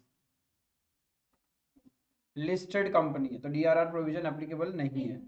made a public issue in respect of which of the following information is available, public issue किया है। Number of partly convertible debenture issued 1 lakh, face value इतना, issue face value and issue price 100 रुपए ही है, यानी जितना का फेस वैल्यू उतना ही issue price है। टोटल कितना ऑफर कर रहे हैं पब्लिक को, 1 लाख। लेकिन यहाँ क्या है, whole issue was underwritten, लिया नहीं है, अंडर राइट कर रखा है। कल को 1 लाख एप्लीकेशंस नहीं आया तो shortfall debentures will be taken by the under writers, ठीक है। हमने एक नोट लिखा था ना अंडर राइटर के लिए, इशू ऑफ डिबेंचर में लिखा था, ठीक है। कल को वो दिया हुआ रहता है तो अपने को ध्यान में रखना है कि अंडर राइटर बचे हुए शेयर्स लेके चले जाएंगे, डिबेंचर्स लेके चले जाएंगे। कन्वर्टिबल पोर्शन पर debenture 60%, date of conversion on expiry of 6 months from the date of closing of issue. ओहो, ऐसा क्वेश्चन किया था स्टडी मेट में, याद है। जिस साल इशू करते हैं उसके 6 महीने के बाद आप कन्वर्जन करवा सकते हो। तो कन्वर्टेबल पोर्शन के लिए डीआरआर तो वैसे भी लिस्टेड कंपनी है, जरूरत नहीं है, बट डीआरआई जरूर बनाया था हमने 15%। क्यों? क्योंकि डीआरआई बोलता है जब रिडम्पशन स्टार्ट होता है उस ईयर में 15% बनाना ही पड़ेगा, but that has to be for non convertible portion, चाहे हमारा कन्वर्जन हो रहा है बट रिडम्पशन तो है, right. Same question study mate में किया था, कौन सा था वो, ये सारा चीज था उसमें, date of issue, allotment, interest वाली चीजें थी, ठीक है। यहां पे बस नया क्या है, अंडर राइटिंग कमीशन। तो अंडर राइटिंग कमीशन किस पे दोगे तुम लोग, total debenture 1 lakh, face value 100 रुपए, यही है ना issue price, into 2%, this will be your under writing commission, क्योंकि अंडर राइटर पूरे वैल्यू पे कमीशन लेता है 2 लाख। तो आप अपने बुक्स में एंट्री करोगे under writing commission account debit to under writer, under writing commission is an expense, तो under writing commission account debit to under writer 2 lakh. अब पहले ये देखो क्या सारा डिबेंचर्स बिक गया क्या, 80,000, तो 20,000 तो शॉर्टफॉल है। तो आपने अपने बुक में एंट्री किया under writing commission debit to under writer 2 lakh, ये तो देना ही है। लेकिन जो शॉर्टफॉल डिवेंचर है वो कौन लेगा, अंडर राइटर लेगा ना। तो 2 लाख तो वहीं सेटअप हो जाएगा, अंडर राइटर को हम लोग डिवेंचर चिप देंगे। तो अंडर राइटर डेबिट 2 लाख, उसको डिवेंचर हम कितने देंगे, टू डिवेंचर, टोटल 20,000 डिवेंचर्स देंगे, फेस वैल्यू 100 है, मतलब 20 लाख रुपए के डिवेंचर अब उसको खरीदने पड़ेंगे। तो 2 लाख तो उसको हमसे मिलना ही था, 20 लाख का डिवेंचर अब उसको लेना पड़ रहा है, तो क्या करेगा वो, 18 लाख डिफरेंस हम लोग को वो पे करेगा। बस ये 2 एंट्री नया आ गया, आई बात समझ में। बिकॉज जब आप कोई भी सिक्योरिटीज को के लिए अंडर राइटर अपॉइंट कर रखते हैं तो 100% सब्सक्रिप्शन होता है। इफ अंडर सब्सक्रिप्शन है देन जितना number of shares under subscribed है या जितना number of debentures under subscribed होता है that are bought by under writer itself, वो अंडर राइटर खरीदेगा ही खरीदेगा, क्योंकि उसने गारंटी वैसा लिया हुआ रहता है। क्लियर है भैया, हाँ, रूल होता है ना कि 90% सब्सक्राइब होना पड़ेगा, मिनिमम का रूल है। लेकिन तुम जब अंडर राइटर को लेके आते हो ना तो 90% के लिए नहीं लेके आते हो, तुम उसको 100% के लिए अपॉइंट करते हो कि तू मेरा पूरा का पूरा 100% बिकवाएगा, 94 या 95% भी तो रिमेनिंग अंडर राइटर खरीदेगा। उसको 100 करवाना ही पड़ेगा। हाँ, क्योंकि एग्रीमेंट ही वैसा हुआ है।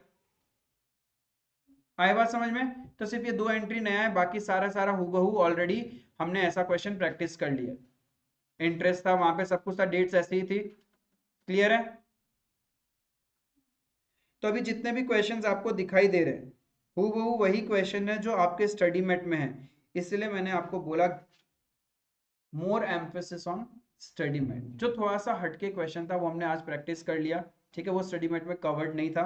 2-3 क्वेश्चन जितने भी थे वो हमने कवर कर लिया, बाकी जितने भी पास्ट पेपर्स के क्वेश्चन है थोरोली आप चेक करोगे हूबहू कॉपी मिल जाएगा आपको स्टडी मेट से, ठीक है। तो अच्छे से स्टडी मेट कर लो, कंपनी अकाउंट्स पॉकेट में रहेगा। जो 2-3 अच्छे लेवल के आज हमने क्वेश्चन किए हैं उस पर 1-2 बार प्रैक्टिस कर लेना, आपका कंपनी अकाउंट्स बहुत अच्छे से हो जाएगा, ठीक है। श्योर आपको यहाँ पे 20-25 मार्क्स तो सिक्योर्ड हो जाएंगे कंपनी के अंदर। क्लियर है? With this we cover our entire company accounts. That's all for today. Thank you.